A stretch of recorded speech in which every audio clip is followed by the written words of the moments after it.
के साथ चुरू से मिल रही है, जहां पर किसानों का रेल रोको आंदोलन फिलहाल स्थगित कर दिया गया है। प्रशासन से वार्ता हुई और उसके बाद किसानों ने रेल रोको आंदोलन फिलहाल टाल दिया है। इसके साथ ही आपको ये भी बता दें कि फसल बीमा क्लेम को लेकर के कलेक्ट्रेट में आज अहम बैठक हुई है। प्रशासन और किसानों के बीच सहमति बन गई है। खरीफ फसल 2021, 2022 और 2023 के बीमा क्लेम के बारे में चर्चा हुई है। किसान प्रतिनिधियों और प्रशासन के बीच सहमति बनी है। बीमा क्लेम के समाधान का प्रशासन ने भरोसा दिया है। आपको बता दें कि 13 मार्च को रेल रोको आंदोलन प्रस्तावित था।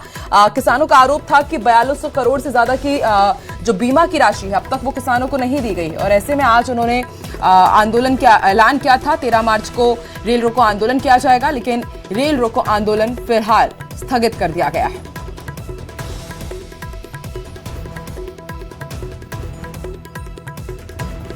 इस 22-23 के क्लेम को लेकर सरकार पिछले कई दिनों से किसानों को आश्वासन देने के अलावा कुछ कर नहीं रही थी।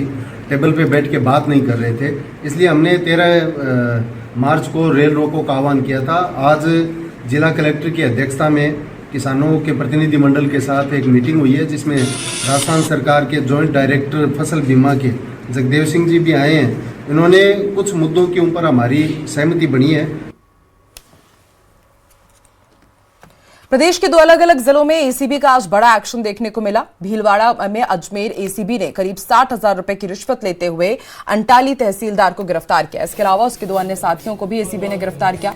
दूसरी तस्वीर जयपुर की बस्सी की, जहां पर एसीबी की टीम ने बड़ी कार्रवाई करते हुए एक पटवारी और उसके दलाल को रिश्वत लेते रंगे हाथों गिरफ्तार किया है। इसके अलावा उसके दलाल को 30,000 रुपए की रिश्वत लेते हुए ट्रैप किया गया। बताया जा रहा है कि तकास्मा रिपोर्ट तैयार करने के एवज में ये रिश्वत मांगी गई थी।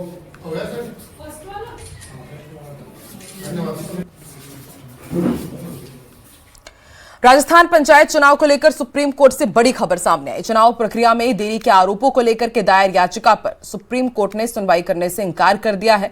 साथ ही अदालत ने विशेष अनुमति याचिका यानी कि एसएलपी को खारिज करते हुए याचिकाकर्ता को उचित मंच पर जाने की स्वतंत्रता दी है। ये रिपोर्ट देखिए। पंचायत चुनाव मामले पर हुई सुनवाई, सुप्रीम कोर्ट का हस्तक्षेप से इंकार, सुप्रीम कोर्ट ने खारिज की याचिका। राजस्थान पंचायत चुनाव प्रक्रिया में देरी को लेकर दायर याचिका में हस्तक्षेप करने से सुप्रीम कोर्ट ने इंकार कर दिया है। साथ ही एसएलपी को खारिज करते हुए कहा है कि याचिकाकर्ता को उचित मंच पर जाने की स्वतंत्रता है। गुरुवार को मुख्य न्यायाधीश न्यायमूर्ति सूर्यकांत, न्यायमूर्ति जयमाल लिबागची और विपुल एम पंचोली की पीठ ने बिहारी लाल रणवा बनाम राज्य राजस्थान और अन्य शीर्षक वाले मामले की सुनवाई की। याचिकाकर्ता की ओर से अधिवक्ता अंकुर रस्तोगी मौजूद रहे, जबकि राज्य सरकार की ओर से अतिरिक्त महाधिवक्ता शिवमंगल शर्मा ने पक्ष रखा। सुनवाई के दौरान याचिकाकर्ता ने तर्क दिया कि राजस्थान सरकार चुनाव प्रक्रिया को लेट करने का प्रयास कर रही है, जबकि पहले सर्वोच्च न्यायालय के सामने आश्वासन दिया गया था कि चुनाव प्रक्रिया 15 अप्रैल 2026 तक पूरी कर ली जाएगी। याचिकाकर्ता ने चुनाव प्रक्रिया को निर्धारित समय सीमा के अंदर पूरा करने के लिए न्यायालय से हस्तक्षेप का आग्रह किया है। हालांकि सर्वोच्च न्यायालय ने याचिका पर विचार करने से इंकार करते हुए कहा कि इस चरण पर वो इस मामले में हस्तक्षेप करने के लिए इच्छुक नहीं है। अदालत ने कहा कि 15 अप्रैल 2026 तक चुनाव प्रक्रिया पूरी करने संबंधी उच्च न्यायालय के निर्देशों के अनुपालन को लेकर याचिकाकर्ता को कोई शिकायत है तो वो कानून के अनुसार उच्च न्यायालय या किसी अन्य उपयुक्त मंच के समक्ष जाने के लिए स्वतंत्र है। Bureau report, news 18 Rajasthan. और जयपुर से बड़ी खबर मिल रही है। स्वायत्त शासन विभाग की समीक्षा बैठक हुई है और इसमें अन्नपूर्णा रसोई में गैस सिलेंडर्स की उपलब्धता के निर्देश दिए गए। शासन सचिव रवि जैन ने समीक्षा बैठक ली है। 1071 अन्नपूर्णा रसोइयों की नियमित मॉनिटरिंग के निर्देश भी दिए गए हैं और ये भी सुनिश्चित करने पर जोर दिया गया है कि इन तमाम रसोइयों में गैस सिलेंडर की आपूर्ति निर्बाध तरीके से पूरी हो। कि आपकी छोटी सी लापरवाही आपको शायद उम्र भर का दर्द दे सकती है। राजस्थान में दरअसल इन दिनों ठगों का एक ऐसा ही जाल बिछा हुआ है।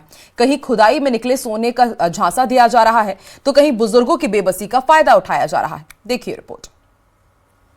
अजमेर में बेचा लाखों का पीतल, नकली नोट थमाए, असली जेवर उड़ाए, ठगी का डबल अटैक।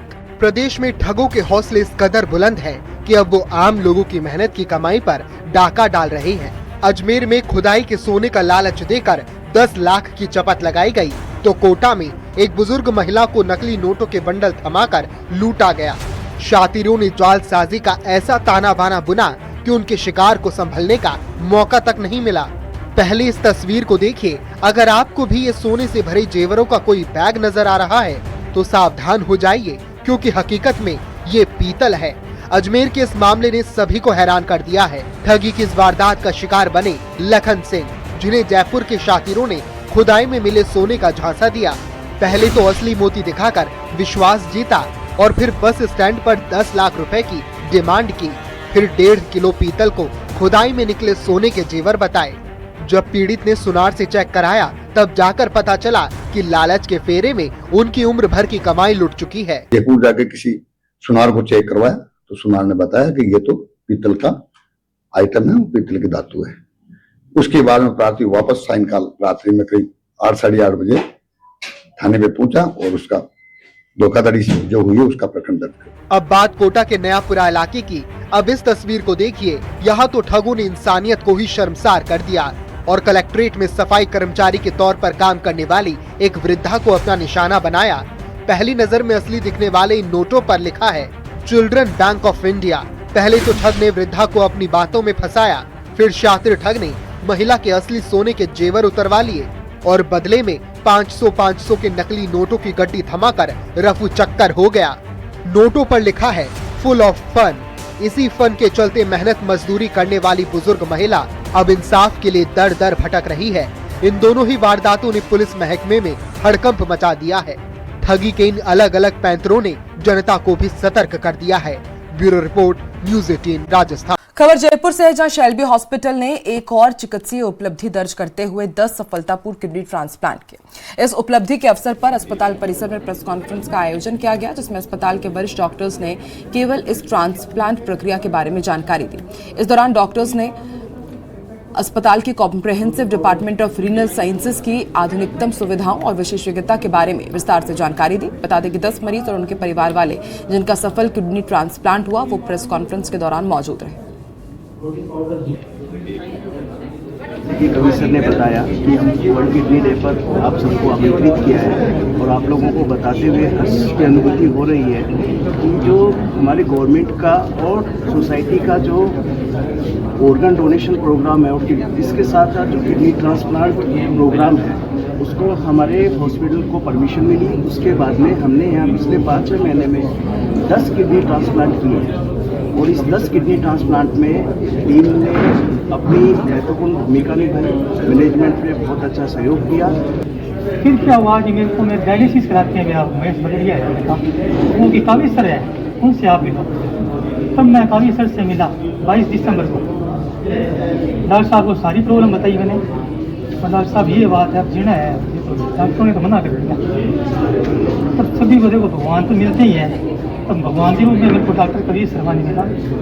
डॉक्टर कबीर से हम करेंगे आपका इलाज, हम करेंगे आपका ऑपरेशन। फुटबॉल भी अब नई पहचान बनाने जा रहा है। Rajasthan United football club RUFC शुक्रवार से इंडियन फुटबॉल लीग 2025-26 सीजन शुरू करने जा रहा है और टीम अपने पहले होम मैच के लिए पूरी तरह से तैयार है। टीम शुक्रवार को राजधानी के विद्याधर नगर स्टेडियम में नामधारी फुटबॉल क्लब के खिलाफ मैदान में उतरेगी।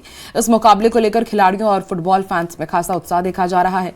सीजन के पहले होम मैच को खास बनाने के लिए विशेष उद्घाटन समारोह भी होगा। क्लब चेयरमैन कृष्ण कुमार टाक ने प्रदेश के मुख्यमंत्री भजन लाल शर्मा को भी औपचारिक तौर पर आमंत्रित किया है। बहरहाल टीम में इस बार कई अंतर्राष्ट्रीय खिलाड़ी भी शामिल हैं, जिनमें स्पेन के फुटबॉलर पेड्रो सी लोपेज और गेरार्ड आर्टिगिस भी मैदान में नजर आएंगे। विद्याधर नगर स्टेडियम में नामधारी के साथ जो हमारा पहला मैच है, ये बहुत बड़ा मैच होने जा रहा है। क्योंकि देखिए जैसे कि क्रिकेट में IPL होता है, लोगों की भीड़ इकट्ठी होती है क्रिकेट के लिए, उसी तरह से हम चाहते हैं कि फुटबॉल को भी उतना ही बढ़ावा दिया जाए। ये इंडियन फुटबॉल लीग है, इंडिया की सबसे बड़ी सेकंड टॉप लीग में से आती है। तो मेरा कहना यही है कि ये जो कल एक मुकाबला होने जा रहा है जिसमें दिया कुमारी जी भी आने वाली है, स्पोर्ट्स से हमारे यहाँ नीरज के पवन जी भी आने वाले हैं। तो मैं चाहती हूँ कि इस मुकाबले को सब लोग मिलकर अधिक से अधिक संख्या में लोग देखने आए और इसको एक रोमांचक मैच। राजस्थान अपनी अनूठी परंपराओं के लिए पूरी दुनिया में प्रसिद्ध है, लेकिन क्या आपने कभी सुना है कि कोई कहीं का प्रसिद्ध नृत्य शादी का साधन बन जाए? जी हां, सही सुना आपने। राजस्थान का 106 साल पुराना पारंपरिक डांडिया नृत्य रिश्ते का साधन बना है और लोग इस नृत्य को बड़ी धूमधाम से मनाते हैं। लेकिन राजस्थान में डांडिया नृत्य ही नहीं फेमस है, गैर नृत्य की भी धूम है। देखिए खास रिपोर्ट। पारंपरिक नृत्य की धूम जमकर थिरके लोग। डांडिया नृत्य बना रिश्तों का साधन। युवाओं ने संभाली 106 साल की विरासत। राजस्थान अपनी प्राचीन और पारंपरिक परंपराओं के लिए पूरी दुनिया में प्रसिद्ध है। कई राजपूती परिधानों में महिला, पुरुष, बच्चों ने गैर नृत्य धमक पर थिरकते नजर आए।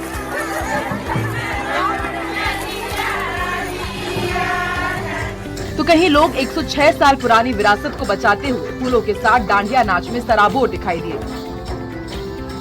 माउंट आबू के प्रसिद्ध दिलवाड़ा जैन मंदिर में मां अबुर्जा अष्टमी मेले में गैर नृत्य की धुन पर महिला और पुरुष जमकर थिरकते नजर आए। इस दिन पुरुषों ने गोल घेरा बनाकर अपने हाथों में डंडे लेकर एक दूसरे के साथ तालबद्ध तरीके से गैर नृत्य किया।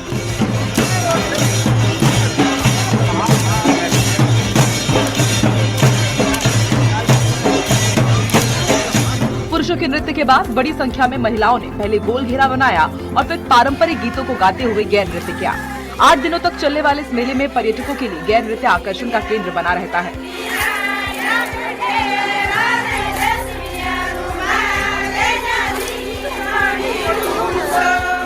ये परंपरागत रूप से हमारे समाज का और दिलवाड़ा ग्राम वासियों का मेला होता है, जो प्रतिवर्ष होली के बाद की जो अष्टमी आती है उस तिथि को मनाया जाता है। और इसमें अंबिका माता जी को प्रसाद चढ़ाया जाता है, ध्वजा चढ़ाई जाती है, उनका श्रृंगार किया जाता है। और यहाँ पर 16 गांव राजपूत समाज और पूरे आबू राज के लोग आकर के और गैर नृत्य जो हमारा राजस्थान का प्रसिद्ध लोक नृत्य है पुरुषों का, वो लोक नृत्य यहाँ पर नाचते हैं। और महिलाएं भी राजपूती परिधानों में पधार करके और माता अंबिका से प्रार्थना करती है, खुशहाली की कामना करती है और सुख समृद्धि की कामना करती है। होली के बाद 16 गांव का राजपूत समाज हर साल अष्टमी से अमावस्या तक मेले का आयोजन करता है। मेले के दौरान श्रद्धालु मां बुर्दा और मां अंबिका की ध्वजा चढ़ाते हैं, जिसके बाद महिलाएं राजपूती परिधानों में गैर नृत्य कर प्रदेश और शहर की खुशहाली की कामना करती हैं। राजस्थान का हर क्षेत्र अपने पारंपरिक विरासत के लिए प्रसिद्ध है। नागौर में माली समाज का गोटियोरो मेलो भी उनमें से एक है। सफेद चोला और पैरों में कांसे के भारी घुंघरू बांधे जब 1000 युवाओं के कदम चंग और ढोल की थाप पर एक साथ उठे तो उड़ती रेत ने भी उत्सव का रंग गोल लिया। ये नजारा था 106 साल पुराने ऐतिहासिक गोटियारो मेला का, जिसे माली समाज के युवाओं ने अपनी पुश्तैनी विरासत को जीवंत रखा है। आयोजन के दौरान समाज के परिवार एक दूसरे से मिलते हैं और यहीं पर बच्चों के रिश्ते तय करने की परंपरा निभाई जाती है। पुराने समय में इसी मेले में लड़का लड़की पसंद आने पर नारियल देकर रिश्ता तय कर दिया जाता था। आंकड़ों की माने तो इस मेले के सफर में 106 साल पूरे हो चुके हैं और इस मेले के माध्यम से अब तक 15,500 से अधिक रिश्ते तय हो चुके हैं। इस मेले की खास बात ये भी है कि ये नृत्य महोत्सव केवल मनोरंजन का नहीं, रिश्तों का महोत्सव का भी बड़ा केंद्र है, क्योंकि ये नृत्य माली समाज की सामाजिक एकजुटता का केंद्र है। Bureau report, news 18 Rajasthan.